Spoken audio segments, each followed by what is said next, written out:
हमीरपुर से खबर है। सरकार गांव के द्वार कार्यक्रम गलोड़ में आयोजित होगा। आपको बता दें, सीएम सुखविंदर सिंह सुक्खू इस कार्यक्रम का शुभारंभ करने के लिए यहां शिरकत करेंगे। सरकार गांव के द्वार कार्यक्रम का आज होगा शुभारंभ। मुख्यमंत्री सुखविंदर सिंह सुक्खू गलोड़ में आयोजित कार्यक्रम में शुभारंभ में शिरकत करने के लिए पहुंचेंगे। हमीरपुर से बड़ी खबर है। सरकार गांव के द्वार सरकार का कार्यक्रम आज शुरू हो रहा है। गलोड़ में कार्यक्रम आयोजित होगा जिसमें सीएम सुखविंदर सिंह सुक्खू शुभारंभ के लिए पहुंचेंगे। सरकार गांव के द्वार कार्यक्रम का आज शुभारंभ हो रहा है। गलोड़ में आयोजित कार्यक्रम में सीएम सुखविंदर सिंह सुक्खू पहुंचेंगे, कार्यक्रम का शुभारंभ करेंगे। यहां पर लोगों की समस्याएं सुनी जाएंगी, समस्याओं का समाधान किया जाएगा। यहां आपको बता दें कि लोकसभा चुनावों को लेकर पार्टी ने अब कमर कस ली है। तो वहीं कांग्रेस ने जो रणनीति बनाई है उसमें स्पष्ट है कि एक तो सरकार के कार्यों को जन जन तक पहुंचाया जाएगा। दूसरी बड़ी बात यह है कि लगातार कांग्रेस के नेताओं की तरफ से यहां तक कि मुख्यमंत्री सुखविंदर सिंह सुक्खू की तरफ से केंद्र सरकार पर निशाना साधा जा रहा है।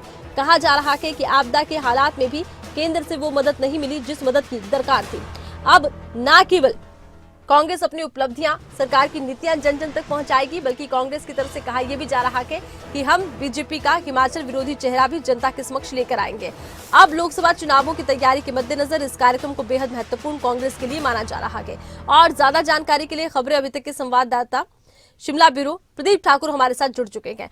प्रदीप, जिस तरह से सरकार का आज ये कार्यक्रम शुरू हो रहा है, क्या कुछ इसको लेकर तैयारियां कांग्रेस ने की है? किस तरह का कार्यक्रम रहेगा? क्या नीति लोकसभा चुनावों के लिए कांग्रेस अपनाती दिख रही है? बिल्कुल, देखिए, मुख्यमंत्री सुखविंदर सिंह सुक्खू आज हमीरपुर जा रहे हैं और यहाँ सरकार गांव के द्वार जो कार्यक्रम है, सरकार की तरफ से इस कार्यक्रम को शुरू किया गया है।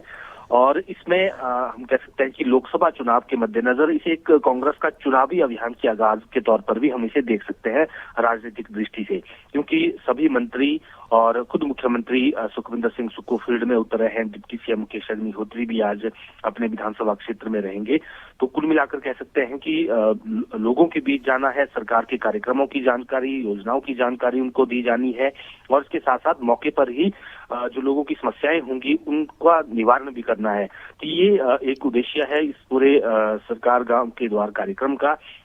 और मुख्यमंत्री यहाँ से सुबह 10-10:30 बजे के आसपास शिमला से नादौन, जो उनका अपना विधानसभा क्षेत्र है, वहां के लिए रवाना होंगे। और यहाँ पर खोरड़ गांव है, यहाँ मुख्यमंत्री जाएंगे और ग्राम सभा भी आज होगी, उसमें भी मुख्यमंत्री शिरकत करेंगे। और इसी तरह से उप मुख्यमंत्री मुकेश अग्निहोत्री हरोली के दुल्हेड़ में मौजूद रहेंगे। बाकी मंत्रियों को भी ड्यूटियां दी गई हैं और उसमें कुछ मंत्री शिमला में रहेंगे, कुछ मंत्री बाकी जिलों में और अपने अपने विधानसभा क्षेत्रों में ज्यादातर मंत्री रहेंगे। ये पहला चरण है और 18 जनवरी से यानी अगले कल से दूसरा चरण भी साथ ही शुरू हो रहा है। उसमें मंत्रियों को विधानसभा क्षेत्र बांटे गए हैं और उसमें अपने विधानसभा क्षेत्र के अलावा जो दूसरे विधानसभा क्षेत्र हैं उनमें भी मंत्रियों ने जाना है, लोगों की समस्याएं सुननी है, गांव कवर करने हैं। एक दिन में 2 या 3 गांव एक दिन में कवर किए जाएंगे। तो कुल मिलाकर एक तरह से लोकसभा चुनाव को लेकर पूरा फोकस है और आदर्श चुनाव आचार संहिता आने वाले समय में जब भी लगेगी उससे पहले कांग्रेस सरकार को लगता है कि लोगों के बीच हम अपनी बात रख पाएं और आपदा का जिक्र भी उसमें होगा। केंद्र से मदद नहीं मिली है उसका भी उसमें जिक्र होगा। कर्ज लेने की लिमिट को घटाया गया है उसका जिक्र होगा। कर्मचारियों को ओल्ड पेंशन स्कीम दी गई है, उसके साथ साथ जो 2 और गारंटियों पर काम हुआ है उसका भी जिक्र किया जाएगा।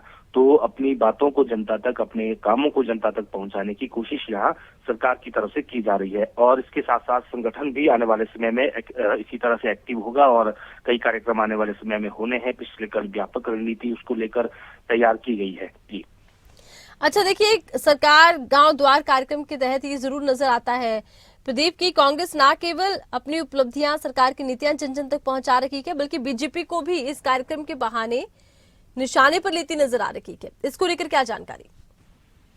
बिल्कुल, देखिए, जब भी चाहे मुख्यमंत्री हो या उप मुख्यमंत्री हो या मंत्री हो, जब भी बीजेपी को लेकर बात होती है तो केंद्र सरकार का जिक्र उसमें बार बार आता है और उसमें केंद्र ने हिमाचल की जो मदद नहीं की है इस बात को लेकर बीजेपी को घेरा जाता है। और इसमें जो सरकार के नुमाइंदे हैं वो यही कहते हैं कि हमें आपदा में जो मदद मिलनी चाहिए थी वो केंद्र से नहीं मिली। और हिमाचल में भी भाजपा को आपदा राहत पैकेज के लिए जो प्रस्ताव यहाँ से संकल्प विधानसभा से पारित किया गया है उसमें उन्होंने साथ नहीं दिया है। तो कहीं न कहीं इस मुद्दे को लेकर बीजेपी को बिल्कुल लगातार देखा ये जा रहा है कि केंद्र पर निशाना कांग्रेस साथ रखी है। बहुत शुक्रिया, तमाम जानकारी आपने दर्शकों तक